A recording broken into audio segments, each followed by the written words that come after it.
caractéristique de nos interventions est l'alignement sur les politiques et sur les stratégies nationales sanitaires.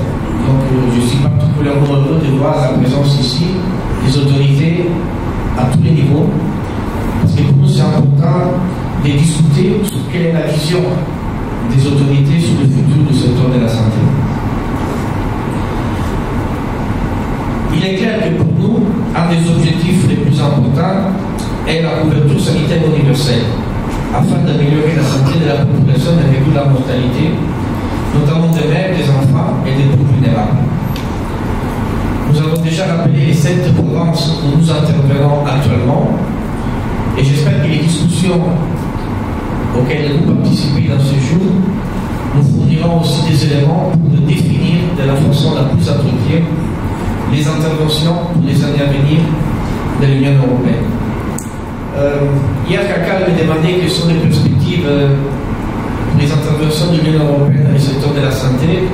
Comment je le rappelais, ces perspectives sont aussi liées aux résultats que tous ensemble nous serons en train de démontrer pour pouvoir justifier et renforcer notre appui à ce secteur crucial pour le développement du pays. Je voudrais aussi mentionner que nous sommes aussi ouverts à discuter l'élargissement de nos interventions à d'autres domaines du secteur de la santé. La gratuité des accouchements et des soins de nouveau-nés est certainement un pas dans la bonne direction, dont nous nous félicitons, mais nous espérons pouvoir discuter au cours de ces jours à la possibilité d'étendre progressivement cette couverture pour prendre en charge, par exemple, les enfants de moins de 5 ans, pour assurer qu'ils soient des acteurs de développement humain au maximum de leur capital à l'âge adulte. J'ai eu la possibilité de suivre plusieurs projets santé dans d'autres pays. Les dernières en date étaient au Burundi, et j'étais particulièrement frappé par une étude menée par nos collègues de la Banque mondiale qui indiquait que les enfants burundais nés dans les années 2000 vont attendre à l'âge adulte 40% de leur potentiel intellectuel à cause de la malnutrition et des mauvais soins de santé. Donc, vous pouvez bien imaginer quelle perte au niveau du capital humain pour les pays. Et j'aime bien citer cette donnée parce que cela renforce notre convention qu'investir dans la santé, ce n'est pas seulement un devoir éthique, mais aussi probablement les meilleurs investissements qu'un pays peut faire dans sa plus grande richesse, qui est son capital humain.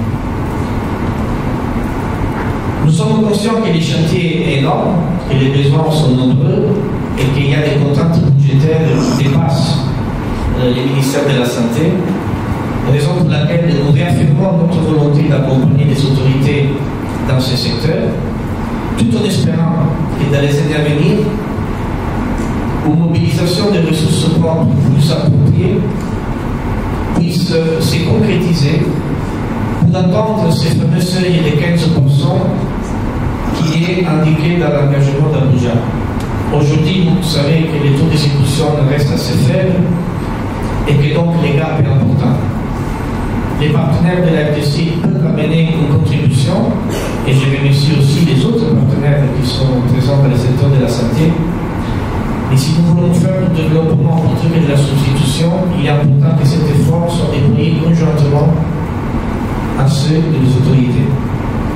Donc je voudrais terminer mon allocution en remerciant à nouveau tous les acteurs qui nous ont accompagnés sur ce parcours.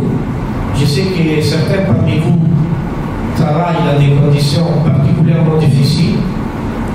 J'étais en mission dans l'Est, dans l'Itourie, dans les Nord-Kivu, et je sais quelles sont les difficultés que nous rencontrons au quotidien. Donc je voulais profiter de cette occasion pour vous remercier de votre engagement et de votre courage et de réaffirmer notre volonté d'être à vos côtés et aux côtés des autorités pour mener à bien ce combat. Merci.